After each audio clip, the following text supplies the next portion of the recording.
Donc j'ai prévu, selon ce que Kamal disait, une présentation de 45 minutes, quelque chose comme ça, et puis comme ça après on a encore une heure pour discuter.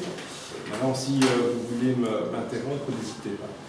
Alors ce que je vais vous présenter, c'est peut-être pas tous les points qui sont là, mais au moins le début, hein, parce qu'en gros, c'est qui les migrants? La question de départ d'ailleurs pose sur c'est qui les migrants, de qui parle-t-on, et en quoi est-ce qu'il est utile ou pas utile de distinguer migrants et demandeurs d'asile. Puis je vais revenir sur la crise de l'accueil des demandeurs d'asile de 2015 et en fait qu'est-ce qui s'est passé à cette occasion-là. J'aborderai ce que l'on peut considérer comme la situation de 2015 jusqu'aujourd'hui, qui est un peu l'idée de la panique morale. J'expliquerai ce que je entends par panique morale. Et puis, bon, on verra bien si on passe directement au scénario potentiel pour demain, ce qu'on pourrait faire peut-être aussi. Ce qu'on pourra peut-être voir dans la fin. Alors juste, bon, les raisons de migrer, ça, tout le monde le dit, mais ce qui est vraiment important de... je ne suivrai pas nécessairement chaque fois tout ce que je mets sur les slides, mais ce qui est vraiment important dans la question sur c'est quoi la migration, c'est la discordance qui existe entre les raisons de la migration des migrants eux-mêmes et les raisons que l'État donne à la migration. En gros, si vous voulez, aujourd'hui, on pourrait dire que la migration, elle est, pour les personnes, un mélange, souvent d'ailleurs, de questions bien sûr socio-économiques, de raisons qui sont liées à des guerres, à des conflits, à la persécution des personnes selon leur appartenance politique, selon leur appartenance ethnique, religieuse, etc. Les formes d'atteinte aux droits fondamentaux, en sachant que les droits fondamentaux ne sont pas acceptés de la même manière partout sur la planète, les causes climatiques, et puis il y a aussi simplement les causes de migration. Ça, vous le savez, si on peut faire juste un exemple entre nous, c'est où partons-nous en vacances, là où on connaît des gens. Donc en fait, on va là où on connaît des gens. Là, oui, donc quelque part, les relations sociales sont la cause aussi de la migration. C'est vrai pour nous, mais c'est vrai aussi quand on habite quelque part en Burkina Faso. Et ce qui est important, c'est évidemment, pour prendre juste cette vignette-ci, c'est de voir aussi que cette question de la migration, elle est fortement liée d'ailleurs à l'appartenance sociale. Hein, donc en gros, c'est comment reconnaître un étrange étranger ou un étrange étranger. Au-dessus de 2000 €, ben, il est fascinant, 1000 €, il est exotique, et en dessous de 1000 €, ben, il est problématique ou dangereux. C'est-à-dire que là, se pose aussi la question du fait que l'appartenance au niveau socio-économique, quelque part, détermine tout à fait, d'une certaine manière, l'acceptation ou le refus de certaines personnes. Ce qui fait qu'il est vraiment important de revenir sur la question de migrants. Migrants, en fait, c'est un terme sociologique, ce n'est pas un terme juridique du tout. Le terme juridique, c'est étranger. Et puis ça se décline de manière très différente, puisque vous savez qu'en Europe, on a en fait, et dans la loi de 1980, je reviendrai sur la loi de 1980, mais en Europe, on a en fait trois catégories. On a l'étranger et le national, mais on a aussi le ressortissant d'un État de l'Union européenne. Ce qui fait que si on vient, comme vous allez le voir, en nombre important d'ailleurs, de Bucarest, de Timișoara, etc., ben, en fait, on n'a pas besoin de permis pour rentrer sur le territoire, on n'a même pas besoin de permis pour rentrer sur le marché du travail, et on n'a pas besoin de permis pour quoi que ce soit. Hein, parce que sur base du principe de non-discrimination qui est inscrit dans le traité de Rome de 1957, il ne peut y avoir de discrimination entre un citoyen belge et un national membre d'un des États membres de l'Union européenne. Ce qui fait qu'on codifie déjà l'étranger sous trois catégories. D'accord ? National, étranger, ressortissant de l'Union européenne. Ça, c'est le premier élément. Alors, ce qui est important, c'est que migrant, en réalité, c'est quoi ? Ben, c'est une connotation, c'est l'étranger plus une connotation négative. Parce que le migrant, c'est quelque chose, c'est quelqu'un, d'une certaine manière, où socialement, on considère qu'il a une position inférieure. C'est le mot inverse de expat. Et c'est d'autant plus important de le dire à Bruxelles, c'est que des Américains, des Australiens, des Japonais qui viennent ici, on ne va pas les considérer comme des migrants, on va les considérer comme des expats. Pourquoi ? Parce qu'on va faire la distinction entre un migrant qui vient d'un pays de l'OCDE qui est considéré comme un pays riche versus un migrant qui vient d'un pays qui n'est pas membre de l'OCDE, qui est donc d'un pays pauvre. La caractéristique la plus forte, c'est dans la législation même des Pays-Bas. Dans la législation des Pays-Bas, on fait une distinction entre les Western et non-Western, les Occidentaux et les non-Occidentaux. Les Japonais sont soumis à un certain nombre de privilèges et les Chinois sont soumis à l'ensemble des règles concernant les migrants. Donc là, on voit pourquoi, parce qu'on va considérer que les Japonais qui migrent, ce sont des gens qui ont des hauts niveaux de qualification, qui ont des hauts salaires, et ils viennent en général attachés aux entreprises ou aux organisations internationales dans lesquelles ils travaillent. À l'inverse des Chinois, qui peuvent se retrouver dans l'ensemble de l'échelle sociale du travail, pouvant aller depuis le travailleur dans la confection, jusqu'à non payé, régulier, etc., jusqu'à quelqu'un qui travaille pour l'ambassade, qui travaille pour Huawei, par exemple. Donc, ce qui est important de voir, c'est que migrant, en fait, est, pour moi, la face inversée de expat. Ce sont tous les deux des personnes qui sont des étrangers au regard de la loi, mais socialement, ils sont perçus différemment. Alors, c'est important de dire que c'est socialement, parce que rien n'interdit de penser que, encore une fois, un médecin, alors c'est l'exemple toujours caricatural, mais prenons un médecin syrien quittant Damas au motif qu'il y a la guerre, une fois qu'il arrive ici, en fait, il sera dans une situation de déclassement social. C'est-à-dire, on va le percevoir comme syrien, pas comme médecin. D'accord ? C'est ça. Donc, il n'y a pas de raison objective à penser qu'il est dans une position inférieure. C'est la migration qui infériorise, s'agissant de demande d'asile, son statut. Donc le migrant, c'est soupçon de légitimité du motif de mobilité, ça c'est important. Le migrant, c'est quelqu'un dont on n'est jamais sûr sur le motif ou la légitimité du motif. Donc on dit, t'es pauvre, oui, mais vérifions si t'es pauvre, tu demandes d'asile, oui, mais vérifions vraiment si tu es dans une situation de persécution, etc. L'expat, il y a la légitimité du motif. Ah oui, mais il travaille pour la Commission européenne, c'est normal qu'il vienne. Donc c'est intéressant, parce que je ne vais pas aborder ça du tout, c'est la question de la mobilité, mais elle est importante aujourd'hui. C'est au début du XXe siècle, il y a un très beau livre qui s'appelle L'invention du passeport, écrit par John Torpey, qui explique de quelle manière, au début du XXe siècle, l'État, aux États-Unis, mais en Europe aussi, va devenir l'instance de définition monopole, le monopole de la définition des définitions des motifs de mobilité.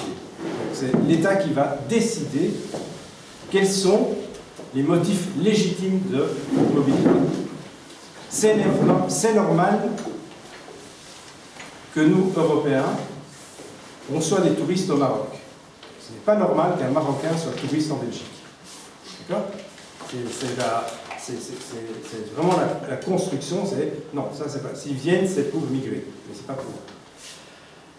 Alors, une fois qu'on a dit ça, donc je ne vais pas rentrer dans les détails, mais en fait, on est quand même avec la loi sur les étrangers qui est celle de 1980, donc je ne vais pas rentrer dans les détails. Il y a l'asile, je vais vous montrer la différence entre les deux, et alors je vais quand même reprendre cette distinction. Elle est importante, c'est la distinction entre ce qu'on appelle, enfin c'est Sarkozy qui avait inventé la qualification à immigration choisie versus immigration subie, qui n'est pas tout à fait fausse d'une certaine manière, dans la mesure où l'immigration choisie, c'est l'immigration de travail. Nous décidons quelles sont les fonctions pour lesquelles l'immigration est acceptable. On manque d'infirmières, on ne se pose pas la question de pourquoi les conditions de travail des infirmières sont déplorables et que leurs salaires sont déplorables. C'est vraiment le métier féminin qui est en tension. Et on va considérer que si les gens viennent pour travailler comme infirmières dans un hôpital, ben c'est un motif légitime et on choisit cette migrant. À l'inverse, et ça c'est neuf et je vais vous montrer dans un instant avec un schéma, à l'inverse, on a deux motifs qui apparaissent comme étant subis dans la mesure où on ne choisit pas les personnes. C'est le regroupement familial et c'est la protection internationale, c'est-à-dire l'asile. D'accord ?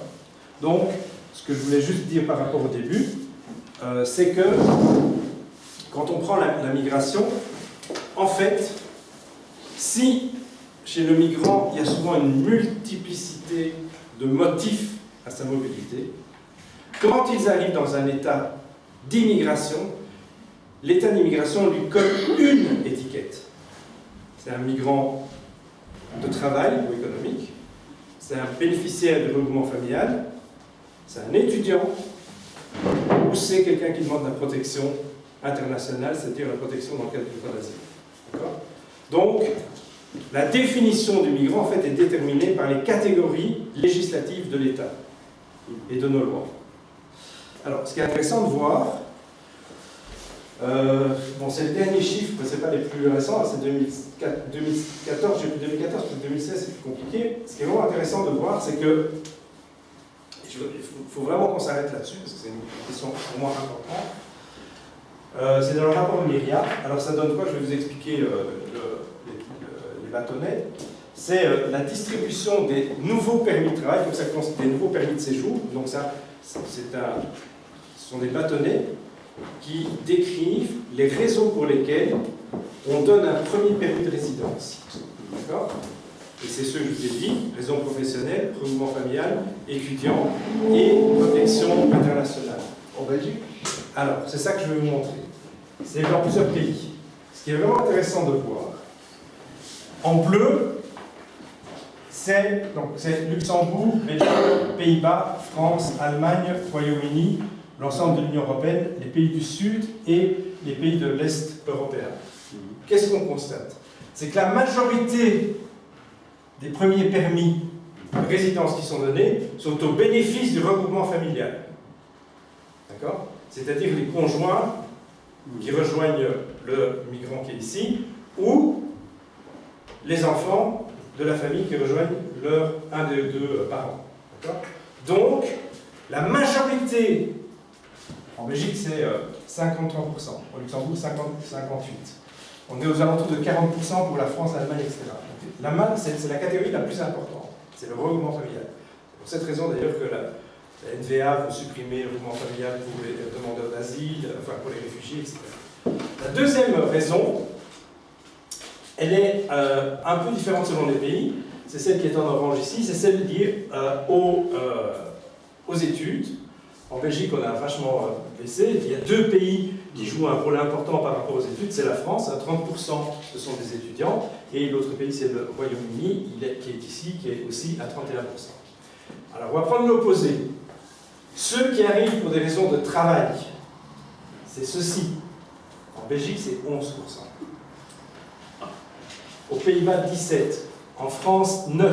En Allemagne, 12%. Au Royaume-Uni, 21%. Alors, ce qui est vraiment intéressant, c'est comparons ces pays qui sont quoi? Les pays historiques de migration. Les trois pays du Benelux, plus l'Allemagne, plus la France. Qui connaissent l'immigration depuis la fin de la Deuxième Guerre mondiale. Versus les pays du Sud. Donc l'Italie, la Grèce, le Portugal et l'Espagne, en fait, eux aussi sont avec beaucoup de regroupement familial. Ce sont des pays qui sont devenus des pays d'immigration dans les années 80-90. Mais on voit que la proportion de gens qui sont là pour le travail est encore relativement élevée, 24%. Par contre, les pays de l'Europe de l'Est, qui n'ont connu pratiquement aucune migration, une fois que les régimes communistes ont été installés après l'après-guerre, très peu de migrants, sauf des étudiants, et en général c'était des Cubains ou des Vietnamiens d'ailleurs, majoritairement. En fait, le regroupement familial c'est 9%, les raisons pour le travail c'est 50%. D'accord? Ukrainiens, Moldaves, Russes, hein, avec une logique qui est laquelle l'Europe dans les années 80 délocalise ses entreprises en Pologne. Une partie des Polonais quittent la Pologne pour gagner plus d'argent, viennent en Allemagne, en Belgique, en Angleterre. Les entreprises qui ont délocalisé, qui sont en Pologne, sont sans travailleurs. La Pologne va chercher des Biélorusses, des Moldaves, des Ukrainiens pour travailler dans les usines qui se trouvent en Pologne. D'accord? C'est ça le processus. Pourquoi est-ce qu'il y a si peu de travailleurs migrants en Europe aujourd'hui? Dans ces statistiques. À cause de délocalisation. Oui, mais c'est surtout à cause d'une législation européenne qui est très importante de l'entreprise, c'est le détachement du personnel, puisqu'aujourd'hui, En gros, vous savez très bien qu'on a énormément de Polonais, de Roumains qui sont ici mais qui ne sont pas installés de manière définitive et qui viennent travailler. On dit, ouais, c'est toujours l'exemple classique que je reprends, mais on est dans ce bâtiment-ci, on rénove le bâtiment, on fait un appel d'offres parce qu'on est soumis à la législation européenne. L'appel d'offres est gagné par une société qui est installée en Pologne. Cette société vient de Pologne avec ses travailleurs travailler ici. Et parmi ces travailleurs, d'ailleurs, la moitié ne sont même pas des Polonais, c'est des Ukrainiens, des Biélorusses, des Moldaves, etc., mais qui sont ici que pour la période de travail. D'accord ? Donc il ne faut jamais oublier qu'une organisation particulière du marché du travail européen a conduit à ce qu'on ait quand même beaucoup de travailleurs migrants, mais qui ne sont plus des migrants qui viennent de l'extérieur de l'Union européenne, dans le cadre des permis de travail. Ils viennent essentiellement dans le cadre du détachement du personnel. D'accord ? Donc, quand je vous évoque ceci, c'est pour vous dire quelle est la situation. Je ne vais pas rentrer trop dans les détails, sinon je vais vraiment prendre trop de temps comme d'habitude. On est avec deux modèles historiques. Pour essayer de comprendre aussi pourquoi, d'une certaine manière, depuis les années 2000, on a un renversement sur, enfin je vais voir ça après, mais sur l'immigration, il y en a trop, on l'a toujours dit, mais là il y a quelque chose qui est en train de bouger. C'est parce qu'on est sur une transformation de la migration. Dans les années 46, première convention bilatérale de la Belgique signée le 21 juin 1946 avec l'Italie, jusqu'à, on va dire 89, alors moi je prends 89 parce que 89 c'est la chute du mur de Berlin et une transformation profonde aussi sur le marché du travail et des mobilités. On est dans le modèle de ce qu'on appelle l'immigration ordonnée. C'est-à-dire, on dit, et donc c'est aussi important, c'est une politique négociée entre l'État, le patronat et les syndicats, puisque chaque année, en gros, la commission de migration décidait du nombre de personnes qu'on allait accepter sur le marché du travail. D'accord ? Avec une politique très particulière d'un pays à l'autre. En Belgique, parce que les salaires étaient très bas, on acceptait le regroupement familial. En Allemagne, on refusait le regroupement familial. D'accord ? Bon. Tout ça, après, je peux rentrer dans les détails si vous le souhaitez, mais c'est vrai que je vous donne beaucoup de choses comme ça, mais voilà. Et on est sur le modèle, en gros, du travail ouvrier, puisque c'est dans les secteurs essentiellement de l'entreprise. Et puis, en 74, on décide d'arrêter l'immigration. 74 en Belgique, 73 en France, 73 en Allemagne. Et, bon, on peut compter jusqu'après, parce que d'une certaine manière, il y avait aussi une partie de sans-papiers qui étaient là, qui ont été régularisés pour une part, etc. Donc le 89, il est à peu près, mais c'est juste parce que 89 change essentiellement les flux migratoires. Parce que 89, bon, je ne sais pas ceux qui sont de plus ou moins de ma génération, vous savez très bien qu'à l'époque, on allait dans un bricot, n'importe lequel, et on avait plein de plaques polonaises, Białystok, et il faut bien reconnaître qu'une bonne partie des propriétaires bruxellois ont bénéficié de la rénovation de leurs bâtiments grâce aux travailleurs polonais qui travaillaient en noir, et que nous embauchions en noir. Mais ce qui change, comme vous avez vu dans les chiffres, c'est que la migration aujourd'hui, elle est liée essentiellement aux droits des migrants. C'est parce qu'il existe une législation de 1980 qui a octroyé le regroupement familial, qui est fixée dans une directive de 2003, qui a été votée en Belgique en 2007, même si elle était beaucoup plus restrictive en 2011. Ce qui est important, c'est que la mobilité est liée aussi aux droits des migrants, sur deux volets, le regroupement familial et la demande d'asile. D'accord ? En sachant que nous avons aussi une situation géopolitique différente, du Canada ou des États-Unis. Ouais, le Canada, c'est pas difficile pour y arriver. Faut, à part l'avion, c'est vraiment compliqué de pouvoir y arriver. Nous, on peut arriver par la mer ou par les frontières terrestres. D'accord ? Donc nous sommes davantage soumis et aussi plus proches des zones de mobilité que sont l'Afrique d'une part et le Moyen-Orient d'autre part. Ceci fait basculer d'une certaine manière la représentation que l'on a de la migration. Parce qu'on va dire, ça c'est pas une migration légitime. Pourquoi est-ce qu'on a besoin d'accepter le regroupement familial?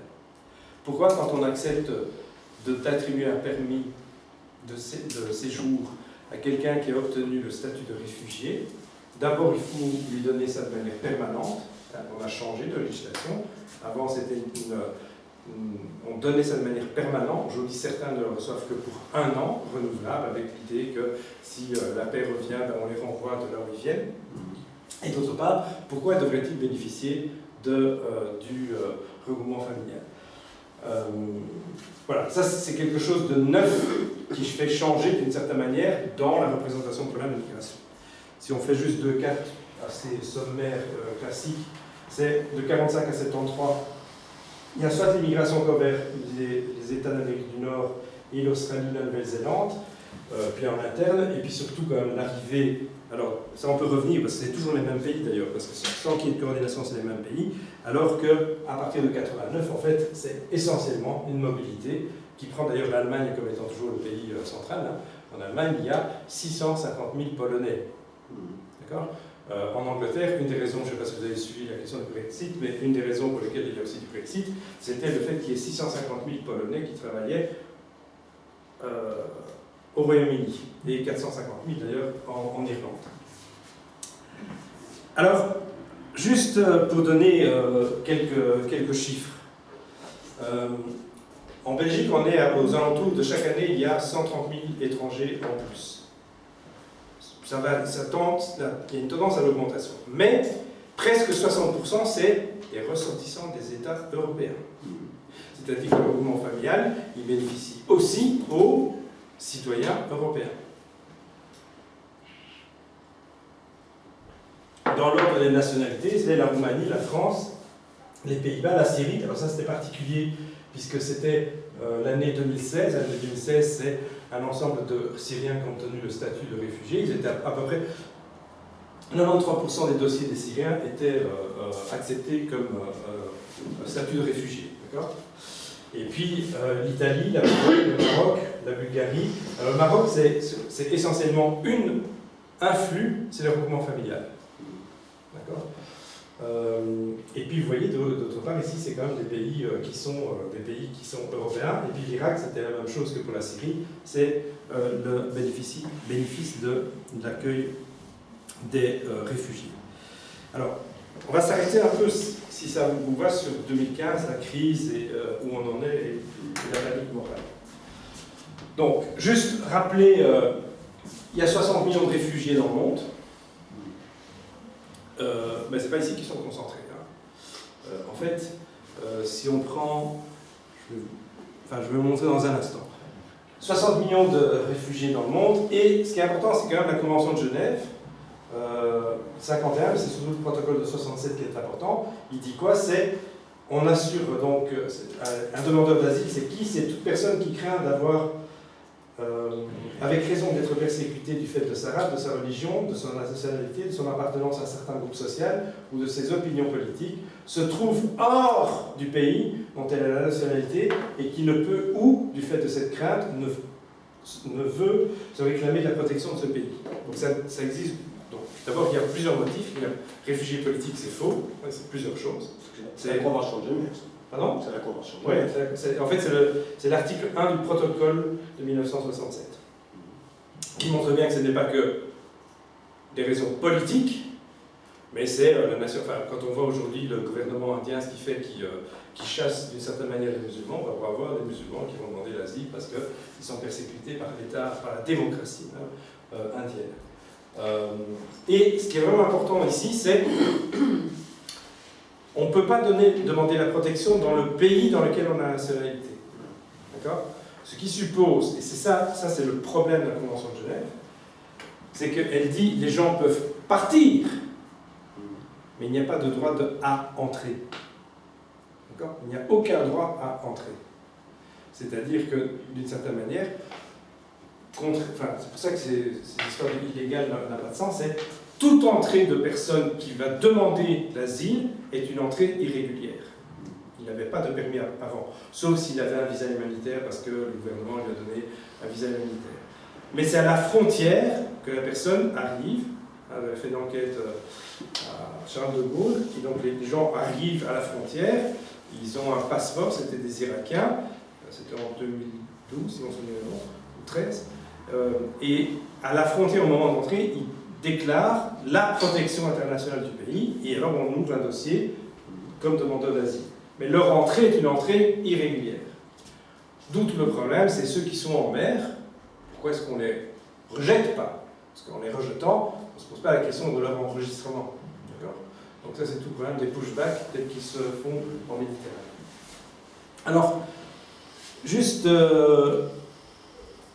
ceci. Quand on regarde, bon, ce ne sont pas des données récentes, hein, je ne sais plus. Enfin bon, c'est 2015, si je me souviens bon, et ça n'a pas beaucoup changé. Où se trouvent les demandeurs d'asile à côté des conflits où ils se posent? D'accord? C'est la région des Grands Lacs. Okay, alors ça bouge un peu en fonction que c'est la Bolivie, la Colombie, etc. Le Moyen-Orient et la frontière pakistano-indienne. Okay, en sachant que tous les pays n'ont pas signé la Convention de Genève. D'accord? Et ça, c'est important. Si on prend juste ceci, l'Arabie Saoudite n'a pas signé la Convention de Genève. L'Arabie Saoudite, par ailleurs, quel est le pourcentage d'étrangers en Arabie Saoudite? 40%. 60%. 90%. Donc il y a 10% de nationaux, 90% de migrants. Émirats arabes, c'est 95% d'étrangers. D'accord? Bon. Donc ça, c'est vraiment la zone où le droit des migrants est le plus dénié. Et en plus, il n'y a pas de demandeurs d'asile, puisqu'ils ne sont pas signataires de la Convention de Genève. Okay? De même que les Émirats arabes. Donc aucun de ces pays, Koweït, Qatar, Émirats arabes, hein, dont on demande de l'argent en permanence pour faire plein de choses, en fait, au niveau des droits de l'homme, voilà. Bon. À l'inverse, bon, aujourd'hui, on sait bien que la Turquie a pratiquement 3 millions de demandeurs d'asile qui sont dans des camps qui viennent majoritairement de Syrie et d'Irak. Il y en a 1,5 million au Liban. Au Liban, ça représente 25% de la population du Liban. 25% de la population du Liban, ce sont des demandeurs d'asile qui sont dans des camps, dont historiquement aussi les Palestiniens. La Jordanie, 650 000. Donc, d'une certaine manière, c'est les pays limitrophes qui absorbent le plus de migrants. Pourquoi? Parce qu'en général, ce qu'on fait, c'est que quand il y a un conflit et qu'on demande la protection, ben d'abord, on n'a pas les moyens de se déplacer. Mais en général, on est le plus proche dans l'espoir de pouvoir retourner. D'accord? C'est ce qui se passe depuis pratiquement 20 ans. Dans les pays des lacs, des grands lacs en Afrique, c'est Burundi, Rwanda et Congo, qui est une zone permanente de mobilité et d'insécurité. Donc, quand on regarde ce qu'on reçoit, ben, c'est des cacahuètes. Hein, d'accord? Nous, on reçoit 1,5 million de personnes reçues en 2015, et je vais dire c'est 1,5 million et pas 2,5 millions, 2,5 millions, c'est 1,5 million, c'est même pas le plus important. Le plus important, c'était en 2000, quand on a reçu les personnes qui venaient de la guerre de Kosovo, essentiellement, c'est 0,2% de la population européenne. 0,2% de la population européenne. Hein, alors que 25% de la population du Liban, voire pour un pays comme 80 millions d'habitants en Turquie, ça représente pratiquement 2%. Voilà, juste pour donner un peu l'ampleur de l'affaire. Alors, sur cette période, je vais pas, bon, on le sait, c'est l'Allemagne surtout qui a absorbé une grosse partie, mais on est loin des 800 000 dont on parle en général, c'était 1,5 million pour le tout. Mais ce qui est vraiment intéressant, c'est de voir la discordance entre. Bon, l'Hongrie a reçu 1700, c'est 17 000 qui sont liés, demandeurs d'asile en 2015. La Suède, 1650, c'est rapporté au nombre, ceci c'est rapporté au nombre de la population locale. Donc c'est pas le volume, ça peut avoir une proportion. À l'inverse, la Croatie en avait 5, en Slovaquie elle avait 5, en Roumanie elle avait 6. Donc on est avec une distribution qui est tout à fait inégalitaire des demandeurs d'asile sur l'ensemble de l'Europe. Donc la crise de 2015, c'est pas la crise des réfugiés syriens, c'est la crise de l'accueil par les États des demandeurs d'asile qui proviennent essentiellement de Syrie et de l'Irak. Bon, c'est une interprétation qu'on soutient. Excusez-moi, oui. Ce graphique indique que la Hongrie a reçu énormément de... Oui, proportionnellement à 100 000. Je m'exprime mal. Je vais le dire correctement maintenant. Elle a reçu, pour 100 000 habitants, elle a reçu 1799 migrants à l'époque. Ce qui était énorme. Ce qui était le plus élevé, donc c'est pour ça que la Hongrie a réagi de manière aussi forte. Mais depuis là, enfin ça, je voudrais rentrer dans les détails, beaucoup d'entre eux ont quitté la Hongrie pour aller en Allemagne. D'accord ? Mais c'est vrai que la Hongrie, en fait, ayant été le premier pays européen et la première frontière où sont arrivées les personnes qui venaient de la route des Balkans, ils ont été bloqués là, jusqu'au jour où, le 31 août 2015, Angela Merkel dit « We schaffen das », et on peut le faire, et elle a suspendu Dublin, et a permis finalement de désengorger, en particulier Budapest d'ailleurs, et où de nombreux migrants, les demandeurs d'asile pour être beaucoup plus précis, ont quitté la Hongrie pour rejoindre l'Allemagne, ou la Suède, ou la Belgique. Oui. Pour quelle raison? Pour quelle raison? Oui. Pour quelle raison ils quittent la Hongrie? Angela Merkel a décidé. Merkel a ouvert les frontières. Besoin de main-d'œuvre. Alors, il y a deux raisons. Il y a... Bon, l'Allemagne est confrontée, mais la Hongrie aussi, hein, là, je peux vous montrer... Voilà. Je vais sauter juste le 40 slides.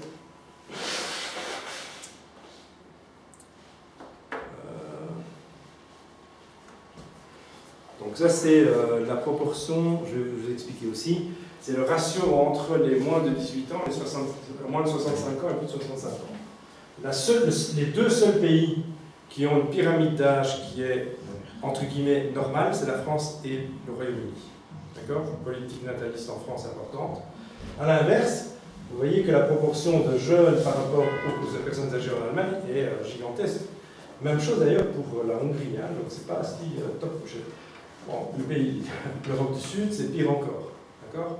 Donc, on peut considérer d'abord que l'Allemagne a accepté d'ouvrir ses frontières pour des raisons humanitaires. Pourquoi? Parce que jusqu'en 1991, l'Allemagne a eu toujours la politique d'asile la plus ouverte. Il ne faut pas oublier qu'après la Shoah, au moment de la construction de la RFA, donc la République fédérale allemande, il était inscrit dans la loi fondamentale que l'Allemagne devait être le pays qui devait accueillir le plus de demandeurs d'asile au motif de la Shoah, de ce que le régime nazi a fait. C'est la raison pour laquelle c'est toujours en Allemagne où il y a eu le plus de demandeurs d'asile. Il ne faut pas oublier non plus que l'Allemagne, après 1989, a reçu 3,5 millions d'anciens personnes, ce qu'on appelle les Hausleader, qui sont les personnes de descendance germanique, mais qui vivent en Roumanie, en Hongrie, etc., et qui peuvent démontrer qu'au cours des 3 dernières générations, par rapport à l'Empire prusse, ils étaient des gens qui avaient la nationalité allemande à une époque antérieure à l'État, la constitution de l'État de la RFA. Et il ne faut pas oublier non plus qu'à un moment donné, quand il y a eu cette crise-là, il y a eu énormément de Kazakhs qui sont arrivés, ils avaient pratiquement 150 000 Kazakhs pendant 2 ans. Ils ont changé la législation pour enlever de la loi fondamentale la demande d'asile, mais en même temps en ayant toujours une politique d'asile plus ouverte. Donc, il y a historiquement, depuis 1947, si vous vous souvenez, pour la création de la RFA, il y a une volonté d'accueillir des demandeurs d'asile. Et historiquement, c'est un pays qui a plus de demandeurs d'asile. Première raison. Deuxième raison, il y a la raison économique. C'est clair que l'Allemagne va être confrontée à un déficit, mais en même temps, là, ils étaient juste appuyés par les entreprises. Les entreprises ont dit oui, il faut les accueillir. L'idée n'était pas de penser, parce que tous les Syriens qui quittent la Syrie ne sont pas des médecins ni des ingénieurs, certains ne sont pas qualifiés. Donc on se retrouve quand même avec l'ensemble de la hiérarchie. Donc l'idée n'est pas simplement de considérer qu'ils allaient absorber toute cette population pour pouvoir répondre aux besoins économiques. Mais ils peuvent, et ils réfléchissent en ces termes-là. Et la dernière raison, je pense que c'est juste une conviction personnelle de Merkel qui a appuyé cela dans le gouvernement, puisque quand on voit après, l'ensemble de l'appareil politique aujourd'hui est contre elle globalement. D'accord ? Mais il y a quand même des raisons et politiques et historiques et économiques de leur attitude. Même chose pour la Suède. La Suède a absorbé énormément de demandeurs d'asile, aussi parce qu'ils ont une histoire de sortir de la neutralité dans laquelle les Suédois ont toujours été sur les conflits mondiaux, de pouvoir être ouverts aux demandes d'asile. D'accord ? Oui. A contrario, le Portugal, l'Espagne et l'Italie, ce sont plutôt des jeunes qui s'en vont parce qu'ils n'ont pas de travail dans leur pays. Et du coup, la pyramide des âges est modifiée? Non. Elle n'est pas liée à ça parce que comme on est sur l'enregistrement sur base de la nationalité, même les enfants nés à l'étranger sont comptabilisés dans les statistiques nationales italiennes. D'accord ? J'ai toujours la nationalité italienne. Même ma petite fille va être inscrite dans le registre, donc quelque part, elle va apparaître là. Donc ici, il y a essentiellement une diminution du taux de natalité. On est en dessous des 2%. Donc on est en dessous du taux de reproductibilité.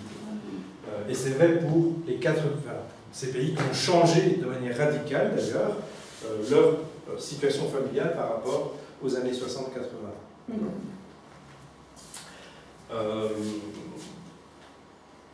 Mais vous voyez, j'ai oublié, parce que la Suède aussi, elle est aussi dans une situation, la Suède, les pays scandinaves. Bon, pourquoi est-ce que les pays scandinaves ont un taux de reproductibilité qui est plus élevé?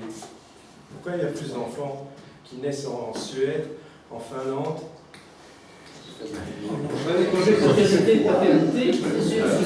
Donc, la question, c'est la politique familiale. C'est la politique familiale qui soutient d'une certaine manière aussi la politique démographique. C'est le cas de la France aussi. Le troisième enfant reçoit des allocations familiales qui est le double des 2 premiers enfants. À l'inverse, dans les pays scandinaves, c'est exactement ça. C'est la congé parental de 5 ans qui permet aussi des aménagements et pour le père et pour la mère en cumulant les deux, en mélangeant les deux. Ce sont des dispositifs, plus les crèches dans les entreprises qui ont été créées. Bon, après, peu importe ce qu'on est, mais c'est une politique familiale. Et il existe une politique familiale. D'accord ? Dans les pays du Sud, il n'y a pas de politique familiale. D'ailleurs, il n'y a pas de crèche. non, mais c'est déjà pour dire il n'y a que du privé. Donc, comme il n'y a que du privé, ben voilà, c'est compliqué. Voilà, il n'y a pas de crèche. Pareil en Allemagne, non? Oui, mais en Allemagne, pourquoi est-ce que c'est différent en Allemagne? Parce que les femmes ont préféré qu'elles restent élever leurs enfants. Il y a 2 pays, il y a un autre pays qui est celui qui est tout proche du nôtre, c'est les Pays-Bas. Les Pays-Bas ont le taux d'emploi féminin le plus bas. Parce que on demande, ce qui est très... En Europe? C'est pas en Europe. Avec l'Allemagne, c'est les 2 pays où le taux... Non, c'est l'Europe du Sud où le taux féminin est le plus bas. Mais pour les pays, entre guillemets, qui sont dans un même niveau de PIB, c'est les Pays-Bas et l'Allemagne où le taux du travail des femmes est le plus bas parce qu'on est dans une logique, c'est la femme reste à la maison pour s'occuper des enfants. Oui, donc même les Pays-Bas qui sont toujours le modèle de nos amis flamands, là pour le coup, ne sont pas nécessairement sur l'égalité homme-femme. Alors, je vais reprendre juste... Sur la répartition des pays. Non, des demandeurs d'asile. Vous avez dit, nous, en Europe, on a des cacahuètes par rapport au reste du monde. Mais il faut tenir compte qu'ici, en Europe, grâce aux législations qui existent, les demandeurs d'asile, ils sont pris en considération. Ce n'est pas le cas partout dans le monde. Moi, je suis d'origine iranienne. Chez nous, il y a 2 millions, plus peut-être, d'Afghans qui sont arrivés à cause de la guerre, talibans, des Russes. Je vous avoue qu'ils ont en dessous de tout, quoi, le pauvre. Ils reçoivent vraiment quelque chose de misérable comme argent, et puis au niveau de statut social, ils sont inférieurs des autres, quoi. Tout à fait. Donc, vous êtes tout ce qu'on a ici, protection sociale, c'est rien, quoi. Oui. S'il y a, c'est pour les nationaux, ou rien du tout. Donc ça c'est important, c'est que la Convention de Genève, le protocole, en fait, donne une législation générale. C'est un droit international de protection. Les conditions dans lesquelles s'exerce la protection varient d'un pays à l'autre. Et donc c'est pour ça qu'en Europe, il y a 4 directives, parce que ça c'est vraiment une politique européenne, 4 directives et les lois nationales, qui varient aussi d'un pays à l'autre. Le montant qui est octroyé aux réfugiés est différent. En Belgique, ils ont droit au revenu d'intégration sociale. En Europe du Sud, ils n'ont pas droit du tout à rien du tout. Ils n'ont rien. Donc, ils ont 7 euros par jour. Donc c'est ça le montant fixé en Italie. Donc, en Angleterre, ils peuvent travailler tout de suite. En Belgique, je vous rappelle quand même que la première mesure que Louis Michel avait prise lors de la crise de 2015, c'était de diminuer le moment pendant lequel les demandeurs d'asile ne peuvent pas travailler. Normalement, ils ne peuvent pas travailler pendant les 6 premiers mois après l'introduction de leur demande. Et quand il y a eu la crise de 2015, le gouvernement Michel avait baissé les 6 mois à 4 mois. D'accord. Bon, on peut revenir sur ce sujet après, mais juste, on sait très bien qu'en Europe, en Allemagne, en Suède, en Belgique, en Italie, l'horticulture ne fonctionne que parce qu'il y a des travailleurs migrants, qu'ils soient réfugiés, qu'ils soient demandeurs d'asile, qu'ils soient travailleurs détachés. L'horticulture, c'est-à-dire la récolte des fruits et des légumes, mondialement d'ailleurs, ne fonctionne que de travailleurs migrants. C'est vrai au Canada, aux États-Unis, donc c'est vraiment le secteur qui ne fonctionne que grâce aux travailleurs migrants. Mais vous avez raison de dire aussi que c'est pour ça que je reprends le schéma ici, ils reçoivent aussi une protection et une aide individuelle, alors que dans la plupart de ces lieux-là, en fait, ils sont dans des camps.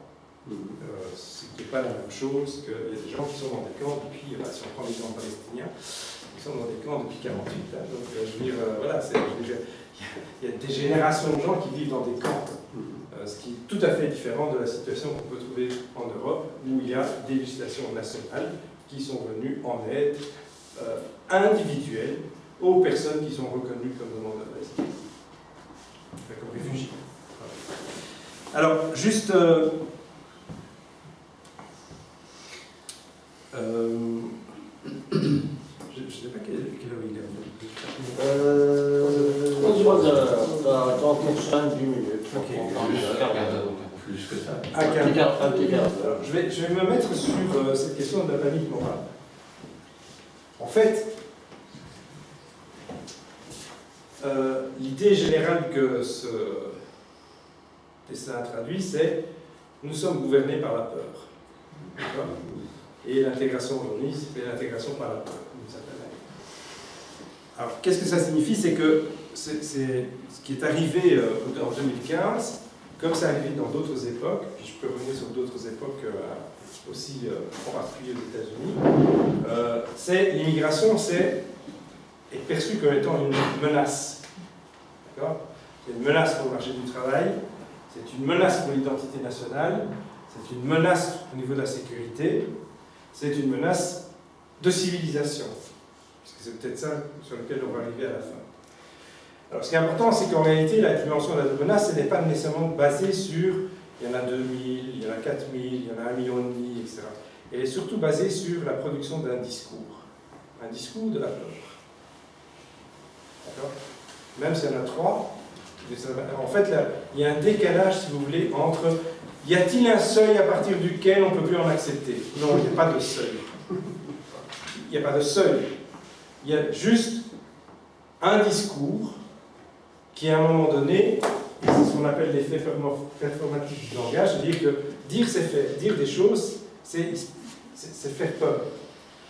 Alors, ce qui se passe autour de 2015, c'est qu'on dit qu'il y a un afflux historique. Alors, il y a eu plein de débats sur... Bon, je n'ai pas pris le livre avec moi. On a sorti un livre récemment. C'est vraiment intéressant, c'est comment est-ce qu'on construit la peur. Frontex fait un tweet, alors tout passe même par des tweets aujourd'hui, en disant, en novembre 2015, on a enregistré 900 000 passages de frontières. Et il y a un chercheur de Birmingham qui écrit, mais est-ce qu'il y a des doubles comptages? Et Frontex répond, ah oui, sûrement. Alors pourquoi est-ce que vous diffusez le chiffre? C'est pas 900 000 personnes, c'est 900 000 passages. C'est peut-être 400 000 personnes qui ont franchi la frontière de la Grèce, de la Croatie, mais que c'est la même personne. Donc il y a, sur la question des chiffres, il y a véritablement aujourd'hui une manière de construire la peur qui suppose en permanence de déconstruire les chiffres. D'où viennent les chiffres que vous sortez? Il y a aussi l'idée de c'est sans précédent. Je vais vous montrer, c'est pas sans précédent, mais encore une fois, ce qui est arrivé en 2000 est un peu supérieur. Pas énorme, mais en 2000, il y avait 15 pays européens. On est 28 en 2015. Donc en termes de proportion, ça n'a rien à voir. 1,5 million en 2015, proportionnellement, c'est moins que 1,5 million en 2000. D'accord? Il y avait 10 pays en moins. Et puis, bon, on ne peut pas avoir toute la misère du monde, ça c'est le refrain typique. Et puis, il y a surtout l'idée qu'on perd le contrôle. Et ça, on le voit sur un certain nombre de termes. On parle de vagues migratoires, d'afflux, etc. L'appel d'air aussi. L'appel d'air. Donc, on est quand même sur des métaphores qui sont des métaphores physiques dont l'objectif, quelque part, c'est la panique. Et si on reprend juste deux exemples de deux cartoons qu'on trouve à Ellis Island, aux États-Unis. On a un qui est ici, qui est l'oncle Sam. Bon, ceux qui arrivent, c'est les Européens, d'accord? Ils sont dans un entonnoir et on dit, on va faire pas plus de 3%. Donc cette rhétorique est une rhétorique ancienne sur l'immigration, qui ne vise pas d'ailleurs. Alors aujourd'hui, on peut dire, les Européens, c'est les mondiaux d'aujourd'hui. Mais c'est une politique qu'on a souvent retrouvée aux États-Unis, puisqu'il y a eu l'acte de 1882 contre les Chinois. On arrête l'immigration chinoise à cause de la peur jaune. On arrête l'immigration japonaise en 1900, je ne sais plus très bien, c'est 1913 ou 14, parce qu'on considère qu'il y a trop de Japonais, etc. Et puis il y a la métaphore du plombier. L'immigration, c'est un robinet qu'on ouvre et qu'on ferme. D'accord? Et là, c'est la plomberie, c'est fix that quick turn of the disc, donc il faut vraiment arrêter le flux, parce qu'on a, encore une fois, le flux de migration. Donc, ce sont des cartoons de 1910. Okay, bon. Donc, ça veut dire qu'il y a des répétitions de certaines formes de rhétorique. Donc, il faut être attentif aux rhétoriques telles qu'elles sont produites. Alors, c'est ça le livre qu'on a sorti le mois passé, qui est une étude sur la crise de la réception des migrants en Belgique, en Allemagne, en Hongrie, en Suède, en Italie et en Grèce. Alors, je vais juste vous donner quelques éléments d'analyse pour terminer sur un point qui, à mon avis, peut faire débat. Alors, la première chose, c'est, jusqu'à présent, on a toujours dit que le refus de migrants était lié à l'existence d'une compétition possible sur le marché du travail. Autrement dit, toutes les enquêtes montrent que ceux qui refusent le plus de nouveaux migrants, c'est les personnes qui sont soit au chômage, soit qui ont le niveau de qualification le plus bas. Et c'est quoi l'idée? C'est de dire, c'est la théorie du conflit. Ce sont des gens qui sont en compétition. Puisqu'ils sont en compétition, ils veulent qu'on régule. D'accord?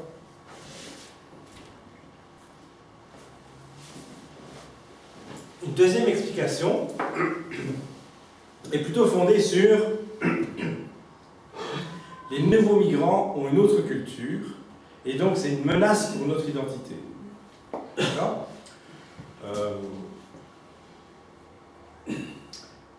Ça aussi, il y a des récurrences. Hein. Si on prend les États-Unis, bon, moi j'ai une immigration italienne donc je suis plus à l'aise avec ça, mais les Italiens sont passés d'un statut de noir à un statut de blanc dans les années 50, hein, puisqu'il y avait déjà un arrêt de la Cour suprême des États-Unis de 1912 qui s'était posé la question suivante, c'est on n'acceptait pas les relations sexuelles entre des personnes appartenant à des races différentes. Et était posée une question préjudicielle sur comment qualifier la relation sexuelle entre un homme considéré comme noir et une Sicilienne. Et la Cour suprême décide que la Sicilienne peut être considérée comme étant une noire. Et donc, il n'y avait pas de relation sexuelle. Donc, encore une fois, le blanc et le noir, c'est quelque chose qui est très relatif dans le temps, qui peut bouger. Hein, pour rappel. Le recensement aux États-Unis est basé sur des critères de peau. Hein. Oui, mais déclaratif. Oui, c'est ça. On se déclare soi-même. Hein. Je peux décider que je suis un peu noir. Vous pouvez décider que vous êtes un peu noir. Tout à fait. Oui, c'est vrai. C'est comme ça. Ça date du 19e. C'est la fin du 9e. Ouais. Alors, ce qui est vraiment intéressant, c'est de voir que depuis 2015, en fait, dans l'Eurobaromètre, c'est devenu le premier sujet de préoccupation. Mais nous, on a fait, je vais vous montrer ces chiffres dans un instant, mais on a fait une autre étude, on a essayé de voir de quelle manière les pays européens réagissaient à la question « Y a-t-il trop de migrants dans votre pays ?» Et on a fait une comparaison. Alors, ce n'est pas très lisible, je suis désolé, parce que je pense que l'écran est plus grand, je vais vous l'expliquer. En gros, on est aux alentours de, en général, pratiquement 50%. Donc ça, c'est les pays d'Europe de l'Ouest. Alors, pourquoi est-ce qu'on dit l'Europe de l'Ouest? C'est géographique, mais c'est aussi historique. c'est les pays qui ont accueilli des migrants depuis 1945. L'Allemagne, la France, il ne faut jamais l'oublier, c'est le seul pays d'immigration de l'Europe. Parce que historiquement dans le monde, c'est comme les États-Unis, le pays où le nombre de gens qui partaient était plus petit que le nombre de gens qui arrivaient. D'accord ? Si on prend l'Angleterre, ils ont fait les États-Unis, ils ont fait l'Australie, ils ont fait le Canada, donc ils ont beaucoup immigré. Donc la France est le seul et vrai pays d'immigration historique en Europe. Et puis il y a le Benelux. Ce sont ces pays-ci. En gros, qu'est-ce qu'on voit? C'est à la question. Alors, on va de 2002 à 2016. Ce qu'on constate, ça varie un peu. On est entre 40% et 58% considèrent qu'il y a trop de migrants. Mais ce qui est vraiment fort, c'est une relative stabilité. C'est très stable. On considère toujours qu'il y a trop de migrants. Toujours. Mais pas plus. Et surtout pas plus à partir de 2015. Si on prend les pays de l'Europe de l'Est, là on voit qu'il y a un décrochage important pour un certain nombre de pays. C'est en particulier, bien sûr, la Hongrie, d'accord? Donc c'est les pays de Visegrad. Et on est déjà, vous voyez qu'on est déjà à un niveau supérieur. Alors, on est plus sur l'axe entre 55 et 65, sauf pour les pays comme la Slovaquie. Mais on est quand même plus haut que les pays d'Europe, je l'ai mis juste à côté pour que ce soit visible. Donc c'est là on voit qu'il y a un décrochage. C'est des pays où aujourd'hui, la dimension de refus de la migration est affirmée de manière la plus forte. Et ça pèse sur les décisions européennes. D'accord ? Donc ce qui est important, et alors ce qui est intéressant, c'est, j'aurais dû vous montrer aussi l'Europe du Sud, c'est la même chose pour l'Italie et pour la Grèce. C'est aussi monter en flèche. Parce que c'est aussi là où arrive le plus de migrants. Mais on a deux explications différentes. Ici, ce n'est pas l'arrivée des migrants. Parce qu'ils ne sont pas nombreux à arriver. Le nombre de demandeurs d'asile et de réfugiés est relativement bas. Mais ce qui est surtout mis en évidence, c'est le fait que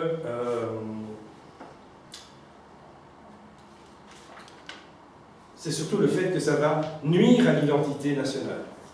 L'identité polonaise, l'identité hongroise, l'identité roumaine. D'accord ? Et dans l'Europe du Sud, alors c'est très particulier parce que ça, il faudrait voir maintenant, parce qu'avec l'explosion de l'extrême droite en Espagne, mais l'Espagne, par exemple, c'est le pays où le taux de chômage est le plus élevé et la tolérance des immigrés est la plus grande. Donc il n'y a pas de lien toujours direct entre ces deux variables. Et je croyais que j'avais pris l'autre schéma, mais alors je vais vous le raconter. On a fait l'exercice sur la Flandre et sur la partie francophone du pays. D'accord ? Bon, dans la discussion, vous pourrez retrouver le slide. Qu'est-ce qu'on constate en Belgique? Le taux de rejet de la migration est exactement la même dans la partie francophone et dans la partie néerlandophone. On est aux alentours de 55%. Et elle est stable dans le temps. Ce qui tente à poser une question importante, c'est que le rejet de la migration n'est pas simplement une question formulée par les citoyens et adressée aux politiques, c'est que les politiques qui formatent une réponse à la question. Parce que sur les tableaux que je vous montrerai si j'arrive à les trouver, on ne peut pas expliquer 25% de vote Vlaams-Belang et rien du tout du côté francophone. C'est que c'est l'offre politique qui contribue d'une certaine manière à générer le discours que, et s'agissant de la Flandre, c'est encore plus intéressant, c'est que le PIB est le plus élevé. Donc ce n'est pas du tout l'approche en termes de théorie du conflit et de compétition entre travailleurs. C'est toute la question sur l'identité nationale. Alors on peut terminer là-dessus d'ailleurs, c'est toutes les régions indépendantistes, à l'exclusion de l'Écosse pour l'instant, ont des taux de refus de l'étranger qui est plus important. Parce que le nationalisme génère inévitablement du racisme. Inévitablement. Pour construire et renforcer la logique du nous, on est obligé de renforcer la logique du eux. D'accord ? Et bon. Eh bien, ça sort où alors? Ça sort où?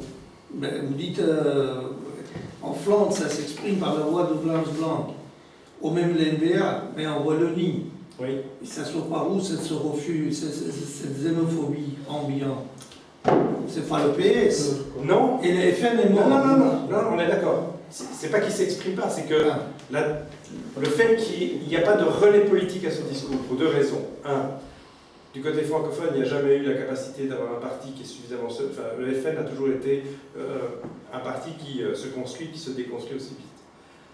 Mais ce n'est pas parce qu'on trouve qu'il y a trop de migrants qu'on construit une opinion politique et un parti politique qui refuse la migration.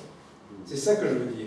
C'est qu'on n'a pas besoin, en fait, comme tout est stable, en fait, même, on peut dire, nous, ici, il y en a trop, enfin, dans n'importe quel pays, on peut dire qu'il y en a trop, c'est pas pour ça qu'on va vouloir soutenir un parti politique qui va dire il faut arrêter l'immigration, on n'en veut plus, etc.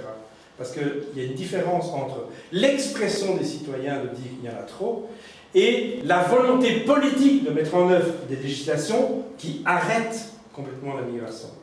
Genre ce que la NVA avait dans son programme lors du dernier programme de gouvernement, lors des dernières élections, qui était de dire il faut supprimer le bénéfice du regroupement familial pour les réfugiés. Vous voyez, c'est ça la différence entre les deux. Alors, toute dernière chose, et j'arrête là. Hein. Ah ben non, mais je l'ai, en fait. Je suis bête. Voilà. Bon. Ça, c'est la Flandre. Les points qui sont là. Et on a distingué... Alors, c'est ça que... Voilà, je vais vous expliquer. Les lignes qui sont en rond, qui est celle-ci, en fait, qui est la plus élevée, d'accord, c'est l'idée que la raison économique est la raison qui exprime l'hostilité par rapport aux migrants. D'accord ? Et celle qui est sur la culture, elle est plus bas. Mais les Flamands, ils sont où là ? Et c'est celle-là. Voilà. Et du côté francophone, le rond, je dis une bêtise, alors c'est le triangle qui est la Flandre. Enfin, toujours est-il que sur l'économique, c'est toujours ce qui est le plus élevé. Mais ce qui est vraiment important, à la rigueur, c'est pas ça. Et pour les deux communautés au niveau économique, ou pour les deux communautés au niveau culturel, il y a une stabilité. Et ce n'est pas la détermination de l'opinion publique relative à la migration qui contribue à la formation d'une opinion politique négative qui se retrouve dans les partis politiques. Et c'est ça qui est important. Il faut arrêter de réfléchir uniquement en termes de demande et de dire c'est la population qui le veut. Non. Si les partis disent non, ça on ne fait pas, eh bien ça contient d'une certaine manière la question relative à l'expression politique négative à l'encontre des migrants. Et la toute dernière chose qui est importante aussi à voir ici, c'est que c'est extraordinaire d'avoir en Flandre une expression politique qui dit que c'est la compétition qui est la plus élevée alors qu'on est en plein emploi. D'accord ? Donc c'est aussi un décalage par rapport à la réalité. D'autant plus qu'on peut tout à fait être comme Barthélémy, comme il disait que sa domestique à la maison sénégalaise parlait mieux le néerlandais que je ne sais plus quel homme politique, donc il démontrait bien que par ailleurs il utilisait du personnel à l'honneur qui était de nationalité étrangère. Voilà, je vais peut-être arrêter là pour passer à la question de débat, mais j'ai plein d'autres choses s'il faut. Voilà. Merci.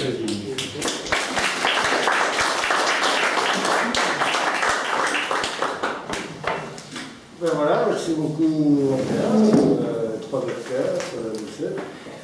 Je pense que tout le monde était assez attentif, moi particulièrement en tout cas, et je pense qu'on a réussi un peu notre pari, c'est-à-dire par la raison, par la science, voilà, démontrer un certain nombre de mythes et faire un peu le point aujourd'hui sur la question migratoire et droit d'asile au sens le plus large du terme. Donc, merci beaucoup encore. Place au débat, discussion. Kamal, tu prends la présidence. Je prends note de ceux qui veulent prendre la parole. Donc, comment est-ce que ça se passe la discussion? Ce que je propose, c'est que moi je suis un peu modérateur, mais en tout cas, c'est Kamal qui distribue la parole. Voilà. Et donc s'il y a des questions, des remarques, des suggestions. Alors, tout est évidemment bienvenu, libre parole, libre pensée, mais sous l'autorité de Kamal. le contrôle. Donc, par politesse, on se présente, hein, donc Thierry. Mais dans les statistiques de délivrance de visa, entre 2017 et 2018, c'est du simple au double. Donc, en une année, c'est moitié moins de visas, pardon, tout statut confondu. Ça en dit long sur la volonté, d'abord, de réduire l'entrée des étrangers. Et puis alors, il y a cette fameuse commissaire européenne qui était dévolue à la défense des valeurs européennes. Du mode de vie. Pardon? Du mode de vie. Mode de vie, voilà, bon. Alors, il y a quand même un phénomène curieux en ce qui concerne l'Allemagne, c'est qu'il y a eu une immigration massive dans les années 80 de travailleurs turcs qui ont fait un aller-retour après avoir donné leur sueur et transformé donc leur sueur en Mercedes et autres projets et ces 4 millions de Turcs ont dû rentrer chez eux, mais c'est un phénomène à part. Alors, est-ce que vous avez des statistiques sur la délinquance parmi les immigrés? Moi, mon impression, c'est qu'il y a beaucoup moins de délinquants parmi les gens en situation illégale, parce que c'est une catastrophe, évidemment. C'est pas seulement une amende si on se fait prendre.